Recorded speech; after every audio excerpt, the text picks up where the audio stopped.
On December 16th of 2019, more than 24 tornadoes touched down and all hell broke loose. Hi, I'm Chris May, writer, producer, and host of This Day in Weather History, a podcast from the Weather Network in Canada. But for most of this month, we are sponsored by Tourism Ireland. Picture this: fresh air, stunning landscapes, live music, unique experiences you can't find anywhere else. Trust me, this is Ireland. I was just there. All you have to do is press the green button, and you too can be there.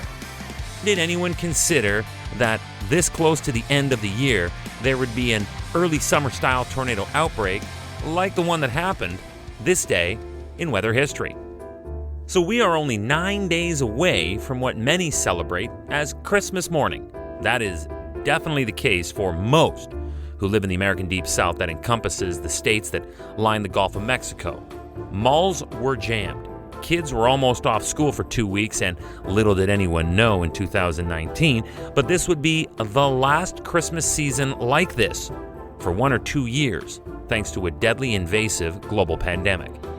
It was postulated that between the years 1999 and 2018, by far the fewest tornadoes on average occur during the month of December compared to the other 11 months on our calendar.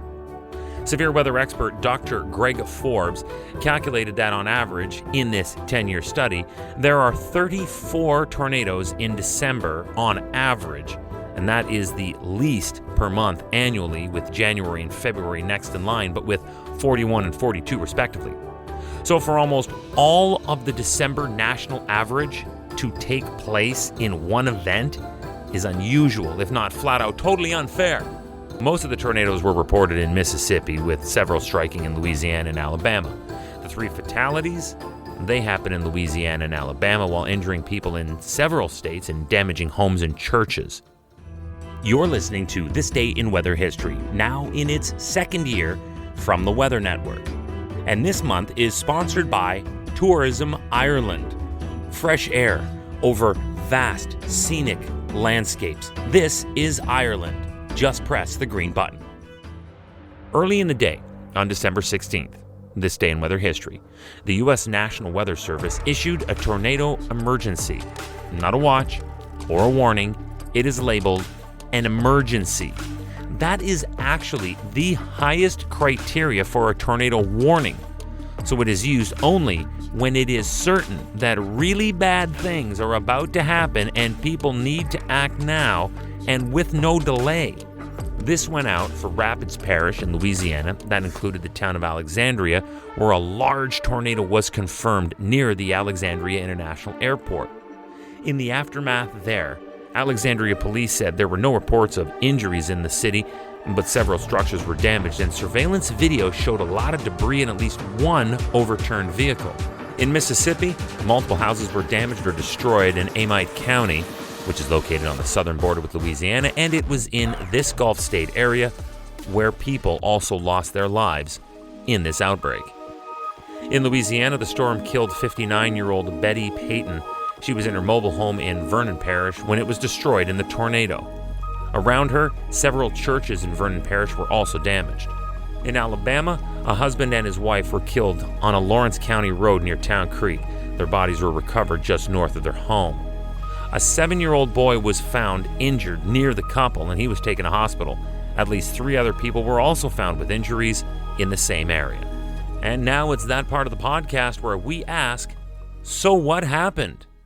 There was a line of severe storms that were moving east before the Christmas holiday. We've seen this collision a million times.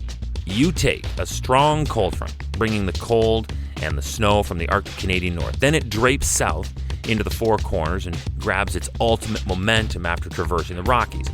This system was driving heavy snow across portions of the Midwest, with more than 6 inches, about 15 centimeters of snow in areas from Kansas to Indiana.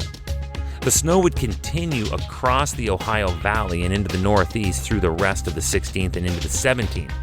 But in that warm sector, the area between the legs of the advancing warm front, the tailing cold front, well, that is where this system will draw on the much milder and moisture-laden air mass from the Gulf of Mexico.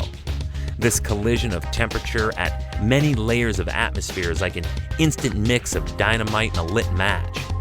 atmospheric stability crumbles, and everything went haywire.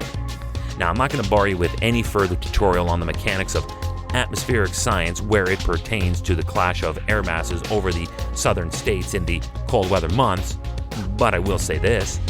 It resulted in almost the entire national average for tornadoes in the month of December in one outbreak. This day in weather history. Tomorrow is December 17th. We take flight, but with the guys who started what we have come to know today as the modern era of aeronautics. We're with the Wright brothers out at Kitty Hawk on this day in weather history with me, your host, Chris May, and proudly sponsored by Tourism Ireland. Ireland is open and ready to welcome you. On December 21st, I feature this day in weather history, the winter solstice. Just press the green button now to experience those epic and open landscapes.